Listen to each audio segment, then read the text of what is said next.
Good morning class 4 good morning class 6। आज हम लोग ग्रामर में चैप्टर 5 पढ़ेंगे। आपका जो चैप्टर है वो है शब्द भंडार। इसका मैंने फिर कॉपी कंप्लीट करवाया था।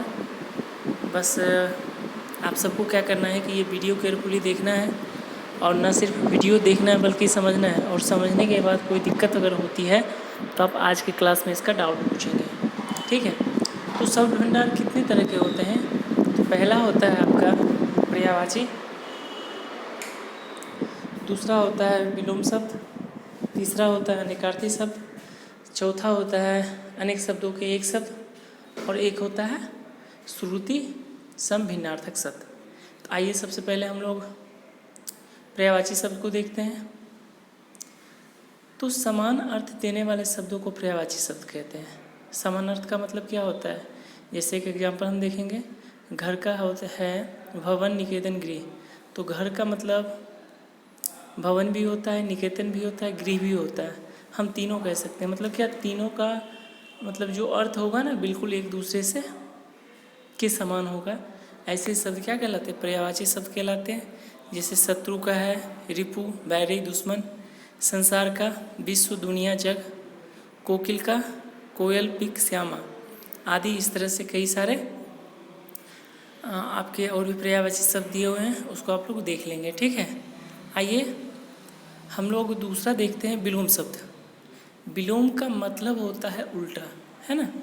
अगर इसकी परिभाषा की बात करते हैं तो एक दूसरे का उल्टा अर्थ देने वाले शब्दों को हम विलोम शब्द कहते हैं। जैसे प्रकट का गुप्त, अगला का पिछला, धर्म का अधर्म, जगाना सुलाना, चढ़ाई उतराई, हंसना रोना, आकाश पाताल, इच्छा अनिच्छा। ऐसे कई सारे शब्द हैं जो आपके विलोम होते हैं, यानी ठीक एक दूसरे के अपोजिट, बिल्कुल उल्टा शब्द प्रतीत होने वाले शब्द को हम क्या कहते हैं?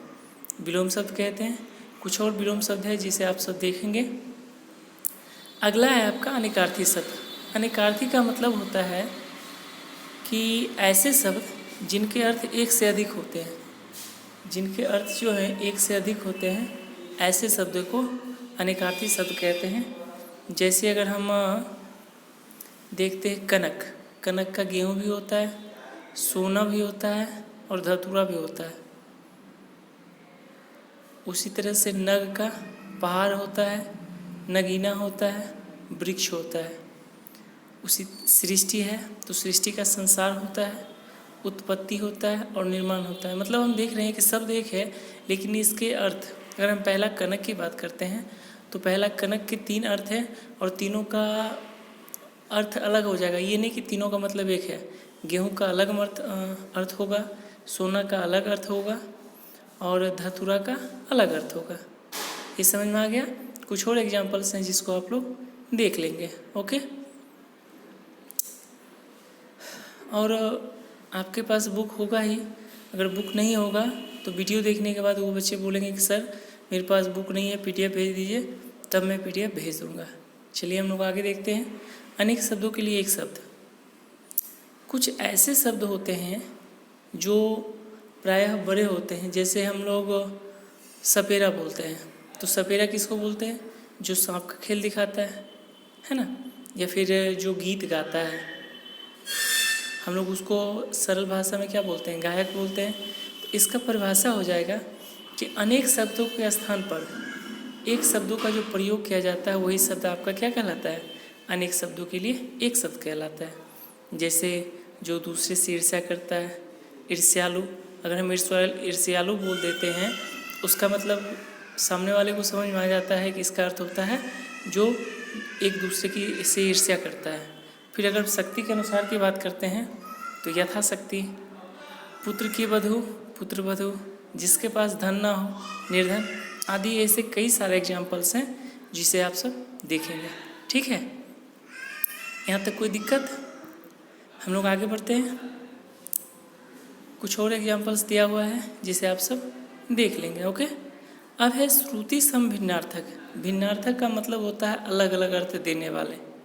ध्यान दीजिएगा, भिन्नार्थक का अर्थ होता है अलग अलग अर्थ देने वाले, और सम का मतलब होता है एक जैसा। सम का मतलब होता है एक जैसा।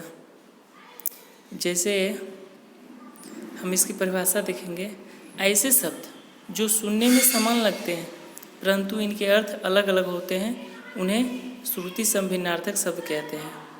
ऐसे शब्द जो सुनने में समान लगते हैं परंतु जिनके अर्थ अलग अलग होते हैं उन्हें श्रुति संभिन्नार्थक शब्द कहते हैं। जैसे यहाँ पे देखिए, आदि आदि दोनों सुनने में एक जैसा लग रहा है ना, फिर देखो दोनों के लिखने में अंतर है और दोनों के अर्थ में अंतर है। उसी तरह से अनंत है, इस दोनों को सुनने में भी एक जैसा लग रहा है लेकिन दोनों के अर्थ अलग हैं।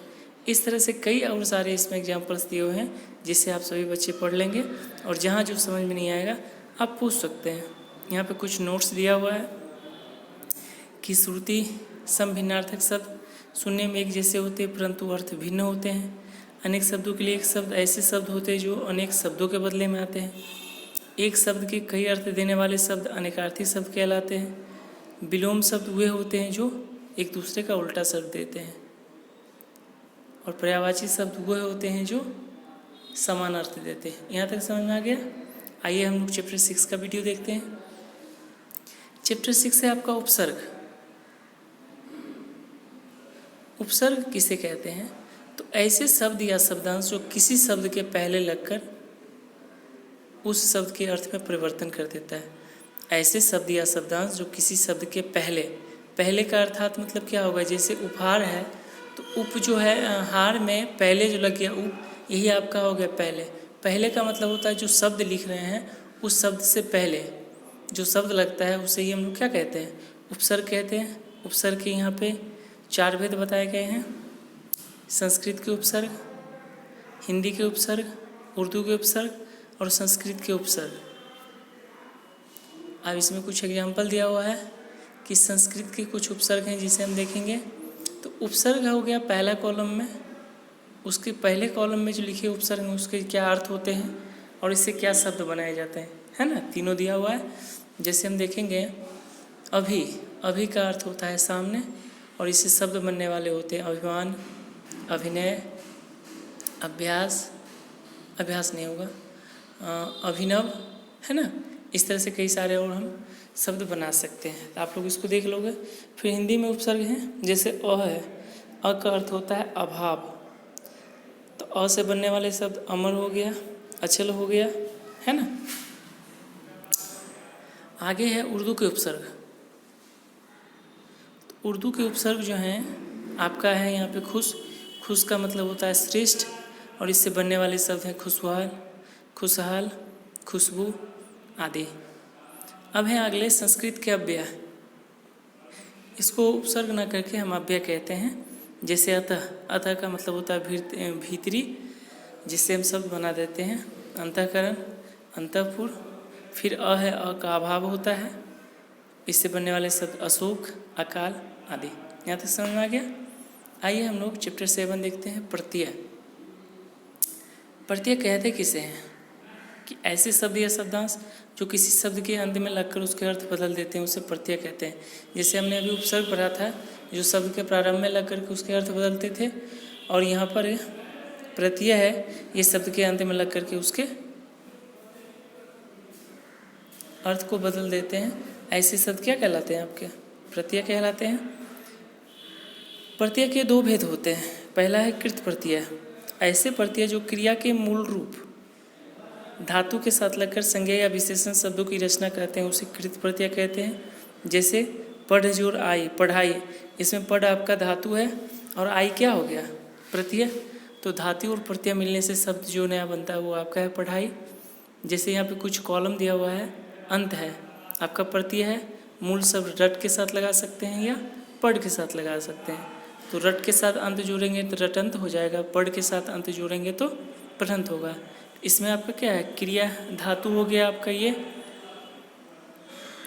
रट, और पढ़ प्रत्यय आपका हो गया अंत, आई, आन। ठीक है, तो यहाँ तक समझ में आ गया? आइए हम लोग आगे देखते हैं तद्धित प्रत्यय। तो जो प्रत्यय संज्ञा, सर्वनाम, विशेषण आदि के अंत में लग करके नए शब्द बनाते हैं उसे हम लोग तद्धित प्रत्यय कहते हैं। जैसे क्या है? मूल शब्द, तद्धित प्रत्यय और शब्द। तो मूल शब्द आपका क्या हो गया? धातु हो गया, और जैसे भूख में आ लगाते हैं तो भूखा हो गया, सुख में आ लगाते हैं सूखा हो गया, मेहनत में आना लगाते हैं मेहनत आना, रोज में आना लगाते हैं रोजाना, लोहा में आर लगाते हैं लोहार, सोना में आर लगाते हैं सोनार। तो यहाँ पे जो सोना है आपका धातु है और आर जो है आपका क्या है, प्रत्यय है। तो यहाँ तक आई होप सबको समझ में आ गया होगा। तो आप सभी बच्चे इस वीडियो को कम से कम 3 बार देखेंगे। 3 बार से कम किसी को नहीं देखना है, जब तक समझ में न आए। और जहाँ भी जिस चैप्टर का आपको जो हेल्प लगे आप क्लास में डाउट पूछ सकते हो, ठीक है। तो सभी बच्चे इसको ध्यान से देखेंगे। Thank you.